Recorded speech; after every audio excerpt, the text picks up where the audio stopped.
What's good? Brian Tong here, and you know what you're here for. This is the preview for everything you can expect to see at Apple September 10th, iPhone 11 slash iPhone 11 Pro slash Apple Watch Series 5 slash Apple TV Plus slash one more thing event. Or you know what? Probably should have just called it Apple September 10th event. It's going down this coming Tuesday at 10 a.m. Pacific, 1 p.m. Eastern, and you can come right back here for all my live coverage. We got the pre-show, the post-show of the big event where I'm taking your live calls, and you know, I do a little bingo and giveaways. It's gonna be a fun one. Now, there's always new nuggets that come in days before the Apple keynote, so let's just break this down and start with what everyone will be watching for. But everyone pretty much already knows what's coming: the next iPhone or iPhones. But to me, the biggest mystery: what will they actually call it? Will it be the iPhone 11, the 11 Pro, or just iPhone Pro? Will the XR keep a name that means nothing from a company that prides itself on marketing and was the standard in past years? But if we're talking iPhone names, I'm going to go with the iPhone 11 Pro Max Plus Super Street Fighter 2 Turbo Edition. You know, just to cover all my bases. But we're expecting to see 3 new iPhones just like we have in past years. 2 OLED display iPhones with 5.8-inch and 6.5-inch displays will make up the rumored iPhone 11 Pro and iPhone 11 Pro Max, if that's what they call them, while the XR could be shedding its name and just be the new iPhone 11 with its 6.1-inch LCD display and come in all new colors that might have been hinted at on Apple's latest invitation for the event. And 2018's XR, look, it was arguably the phone of the year for Apple. It was its top-selling model at its cheapest price. You know, you had the longer battery life, all the color options, and internal specs that pretty much matched a XS or a XS Max. Now, all 3 phones will come with Apple's new A13 processor, but the biggest difference this year will be a triple lens camera for the Pro phones, because once you get a triple lens camera, come on, it has to be Pro. Bloomberg's Mark Gurman dropped a whole bunch of details about the new camera functionality, the Pro level iPhones and their triple lens system that will take 3 photos at once and then combine them together using AI to produce a better framed and higher resolution photo thanks to the addition of the new ultra wide lens. Now, reports say it will have significant improvements for low light situations and a possible answer to Google's freaking amazing night sight feature. Its upgraded video recording capabilities include a new feature that allows you to retouch photos, add filters, apply effects, reframe them, and crop the video while they're being recorded in real time. That sounds pretty sweet. Now, reverse wireless charging is finally coming to the iPhone, similar to how you can charge another phone with the Galaxy S10, but current reports only mention it for wireless charging AirPods and not other iPhones. The new iPhones expected to introduce a new shatter resistance technology that should hold up better if they're dropped. Water resistance getting a boost also, which allows them to be submerged underwater for more than 30 minutes on current iPhones. Perfect for my synchronized swimming classes. There will also be a new multi-angle Face ID camera that captures a wider angle of view and makes unlocking the phone easier, even if the iPhone is flat on a table. And yeah, you know, if a lot of these features sound like things that have been in other phones for 2 years plus, well, that's because they have. So you also got to get ready to say goodbye to 3D Touch. The new iPhones will have updated OLED screens that get rid of the 3D Touch pressure-sensitive screen, replacing it with the haptic touch, that long press that's found on the XR.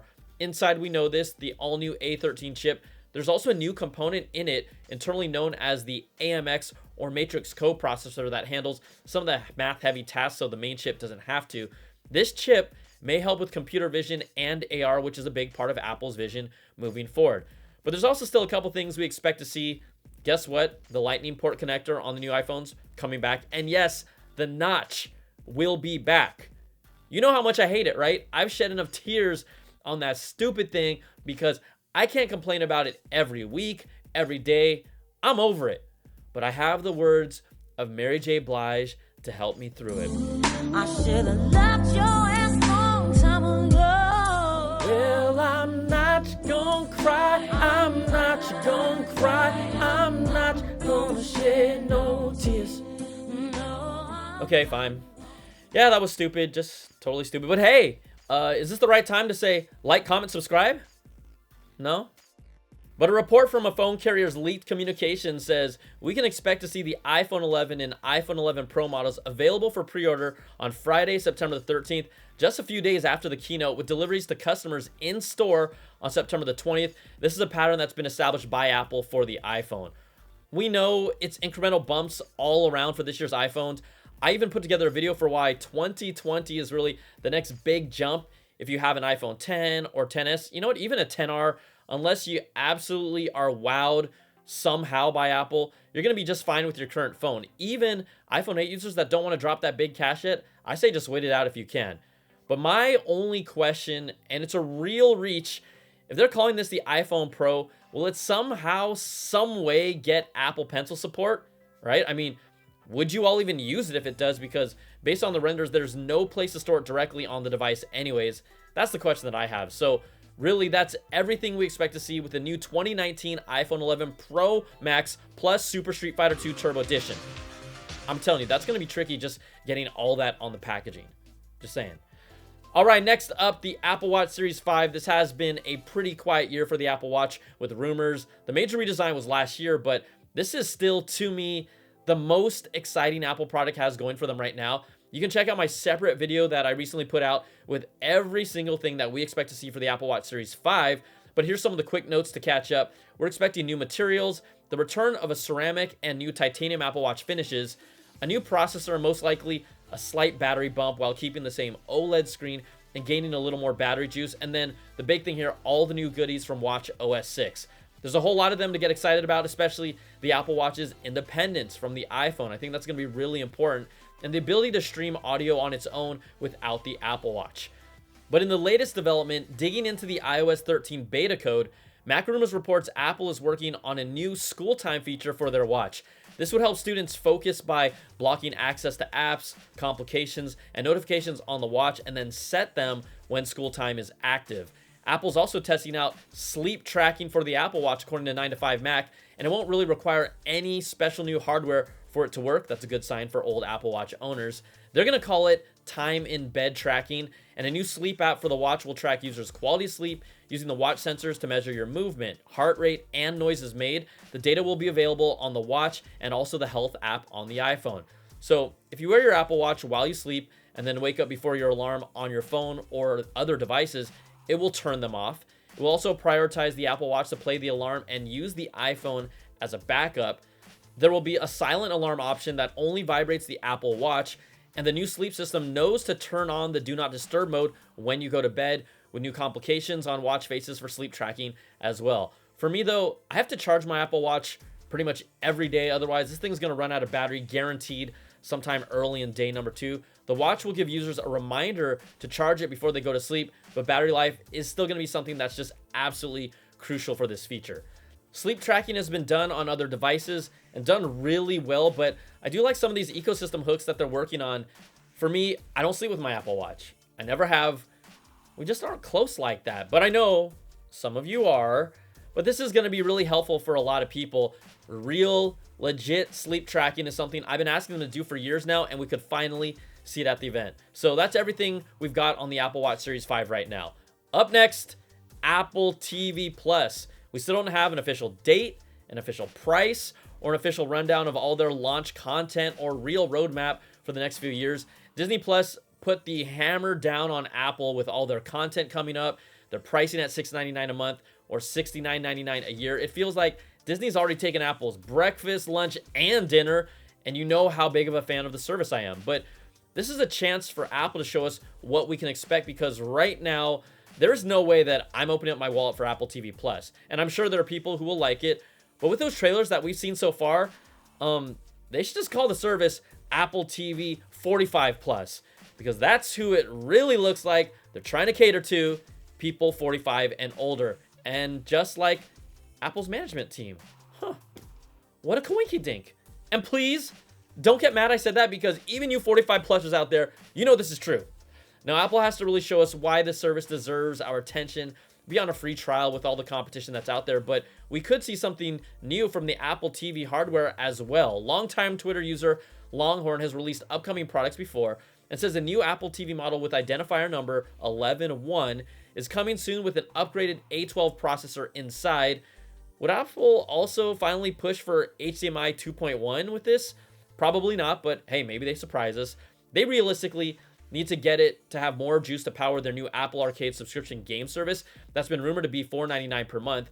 Right now, the current Apple TV 4K uses an A10X Fusion chip that's the same used in the 2017 iPad Pro, And these new games are going to require more power, so this makes sense that we might see one. Also, the Apple TV has been upgraded every 2 years for the past 3 generations, and 2019 would follow that pattern. But that's not all the announcements we could see. Twitter account CoinX threw out another teaser with the Steve Jobs quote, "But there's one more thing." Now, CoinX has historically been on the money, being the first to accurately call out many things, including the removal of the headphone jack, the new naming of the iPhones last year with the XS, XS Max, and XR before anyone else, and he or she was the first person to report the Pro name being used for this year. So what could the one more thing be? Well, if I had to guess, I'm going to put my money on Apple finally introducing their new Find My platform and location tracking tags that will be their tile-like accessory to keep track of your personal belongings like keys, wallets, backpacks, things like that. An internal build of iOS 13 has an image like this of a small circular tag with an Apple logo at the center of it. Guilherme Rambo was the first to reveal Apple's plans for location tags back in April. Strings of Code revealed the Apple tags will also have removable batteries, a first for an Apple product in years. You know what? I actually won't believe it until I see it. Yeah. Now, the tags will work directly with the new Find My app, and you'll be notified if you're separated from a tagged item. You can use the app to have the lost item play a signal that can be heard, and there are safe locations that you can set so the app knows they're okay if left in those spots. Now, if you've lost a tagged device by putting in lost mode, if another iPhone user comes in contact with that item, the contact info will be on that tag. They'll see it. They can contact you, and this is going to be crazy. This is the power of the Apple ecosystem right there, using other people's iPhones to find your stuff. There's going to be most likely an opt-in to see other iDevices, but the idea of this network and this advantage of the ecosystem is pretty sweet. But my biggest question is, can we attach these things to AirPods? Now, here's the image that's expected to be in the items section of the Find My app before anything has been added to it. Augmented reality will also be a part of the app, and a 3D red balloon asset found in iOS 13 will appear and come into view to help a user pinpoint where the lost item is. There's also a 2D image of an orange balloon that might be used when you're further away from your item. The introduction of the Find My platform for one more thing, this makes total sense and is directly involved with the devices getting announced at the keynote. I'm actually excited to see this product, but this does hurt Tile, Tracker, and Pixie, companies who have really built this space up. I mean, these tags have been around for years, but it would be nice if maybe Apple partnered with some of them to support their tags too, instead of just jumping all over the market they created. We will see. Because you know that once Apple pushes it out to the mainstream and plugs it into their ecosystem, this is going to take the stuff to a whole nother level.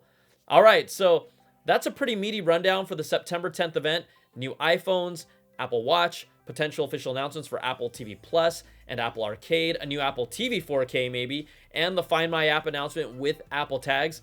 But you know what? There's still so much we're waiting for that's still coming down the line. The rumored new iPad Pros with the triple lens camera system, the long rumored 16-inch MacBook Pro, and the official release date, pricing, and configurations of the new Mac Pro and that juicy XDR display that I will not be getting anytime soon. Maybe they surprise us. They drop all that at this event, but I think it's more likely we'll see a separate one in October, or maybe Apple will just announce them on their own. So that's everything we expect to see at Apple's September 10th event. I got to know, what are y'all excited about, right? What do you want to see the most? Did I maybe miss something? I mean, there's a whole lot there. And are you still awake? Because that was a long video. So let me know in the comments. Remember, the keynote will be on Tuesday, September the 10th, 10 a.m. Pacific, 1 p.m. Eastern. And you can jump on this channel to watch BTZ's live stream right here starting at 9 a.m., a full power hour before the keynote. Now, if you like this video, you know what to do. Thumbs up, subs up, and hit that notification bell, ding, to get all my videos when they drop. It's going to be a busy September and Techtober. This is the tech fans' dream time of the year. So thanks so much for watching. Take care, be safe, and I'll see you live on September 10th. Peace.